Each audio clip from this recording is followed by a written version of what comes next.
Assalamualaikum warahmatullahi wabarakatuh. Perkenalkan, nama saya Suryanti, NIM 482012108093 dari kelas 1C Farmasi. Baiklah, saya akan menceritakan mengenai The Boy and the King and People of the Trance ASHAB-UL-UKHDUD. Suhaib Ibn Sinan reported that the Messengers of Allah told, "There lived a king, Yusuf bin Nuwas, before you in Yemen, and he lived about 17 years before the birth of Messengers of Allah, and he had a magician. As the magician grew old, he said to the king, I have become old and my time is nearly over. So send me a boy whom I can teach magic." So he sent him a boy, Abdullah ibn Tamir, and the magician taught him a magic. On his way to the magician, the young man found a monk sitting there and listened to his talk and was impressed by it. It became his habit that on his way to the magician he met the monk said, "There Suhaib was late is coming to the magician who beat him because of the lie." The young boy made a complaint about it to the monk, so the monk said, "When you feel afraid of the magician, say, 'My people gave me beauty,' and when you feel afraid of your family, say to them, 'The magician gave me beauty.' It owns happiness that there come a high beast of prey, and it blocked the way of the people." The young boy said, "I shall find out today whether the magician or the monk is correct in belief."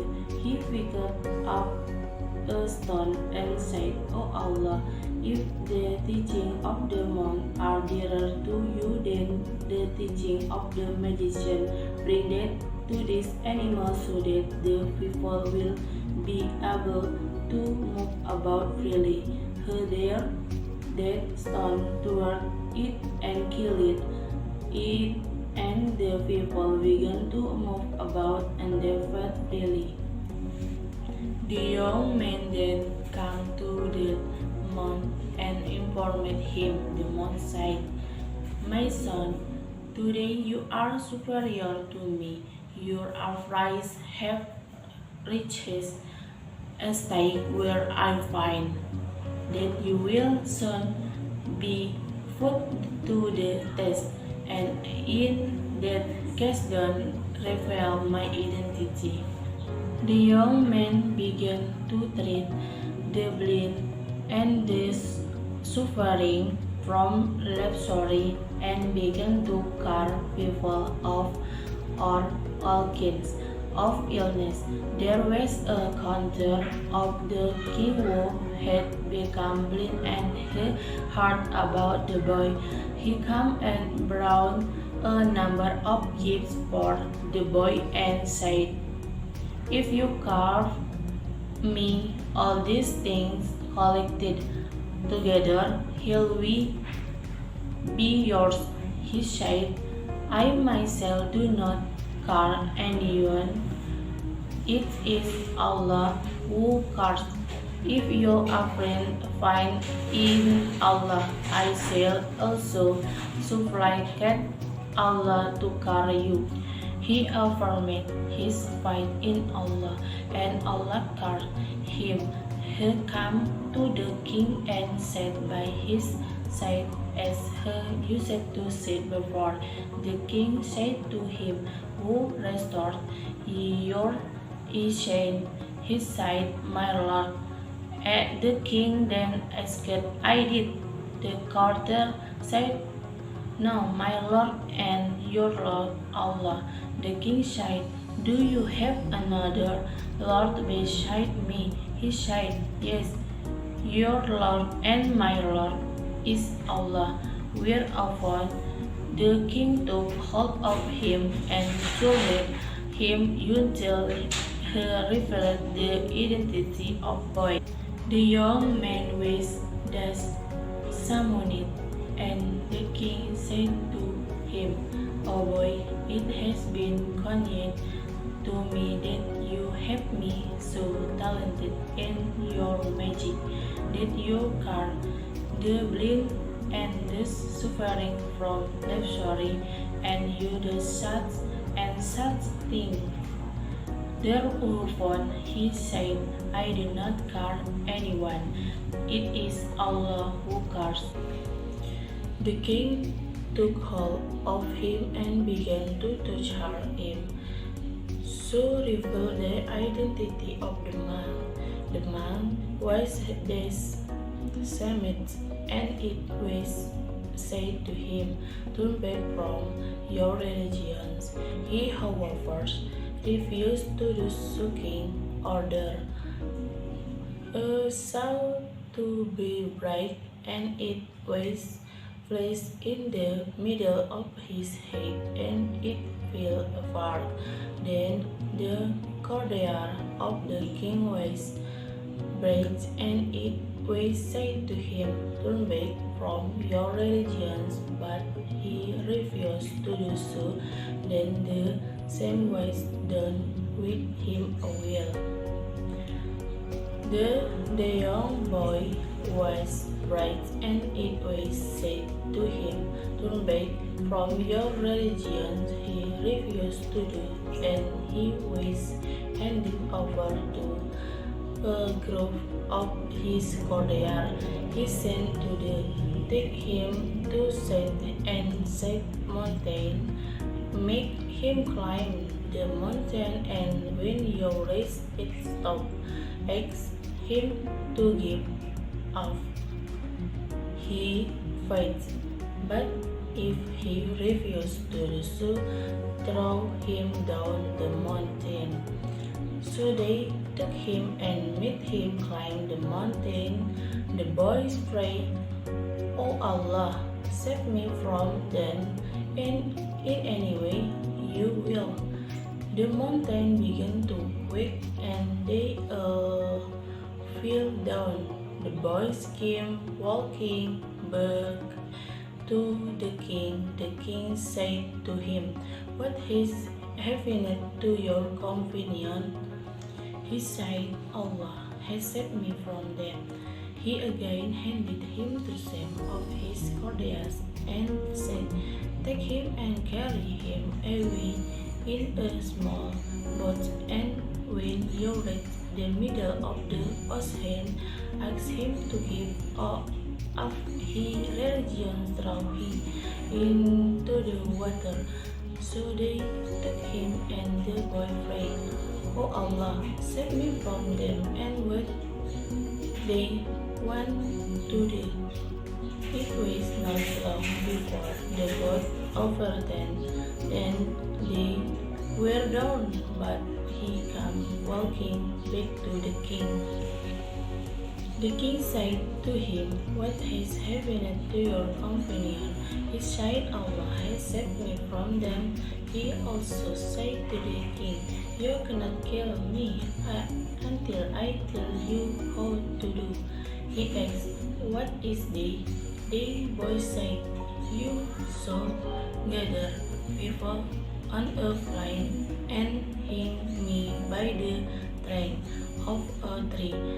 Then take an arrow from the quiver and set in the name of Allah, the Lord of the world. Then shoot an arrow. If you do that, you were able to kill me." So he did this, and placing an arrow in the bow, he shot it, saying, "Bismillahirrahmanirrahim, in the name of Allah, the Lord of the young boy." The arrow hit the boy in the temple, and the boy placed his hand over the arrow, wound and dead. The people proclaim, "We affirm our faith in the Lord of this Yawm." The courtier came to the king, and it was said to him, "Do you see what has happened? This which you thought has taken place, that their faith is in their Lord." So he ordered the dishes to be decked at the entrances to the Lord, and it was done, and fires were kindled in them. Then the king said, So he ordered the dishes to be decked the entrance to the roads, and it was done, and fires were kindled in them. Then the king said, Whoever abandons his religions, let me go, and whoever does not, throw him into the fires. The people called did not refuse their fire from Allah until a woman came with her baby home. She was breastfeeding. She felt hesitant about jumping into the fire. The baby spoke to her, "Be patient, mother, for verily you are following the truth." Muslim and Imam Ahmad recorded it. According to some report, about more than 12,000 people were burned into ashes. After that, the fire fled up so high they into spread out throughout the city and burned all those who were watching. Then, fun of burning the Muslim. Only Yusuf, the Nuwas, the king, managed to run away and threw himself into the sea in order to save him from the rage of the fires, but the God drowned and did. Tafsir Mahari. It was about the Noah and his army that Allah revealed to his messengers in Surah number 85 Al-Buruj. The reference is made to this in Kaidan. The Holy Quran curses the people of the trance, the people of the fires that was raised with fuel, when they were standing by it and were watching what they were doing with believers, and they had blamed them for nothing but that they believe in Allah, the Almighty, the Lord of all praise, the one to whom belongs the kingdom of the heaven and the earth, and Allah is witness over everything. Surely those who persecuted the believing man and the believing woman, they did not reform. For them there is the torment of Jahannam hell, and for them there is the torment of burning. In a narration of Muhammad ibn Ishaq, it is reported that the place where the boy Abdullah ibn Tamir was buried had to be dug up for some important reason during the time of Sayyidina Umar. It was found that the body of Abdullah ibn Tamir was unharmed, and he was sitting up. His hand was placed on his hip joint, where the arrow struck him. Someone people moved his hand out from the flesh and his word started bleeding. When the hind was placed in its position, the bleeding stopped.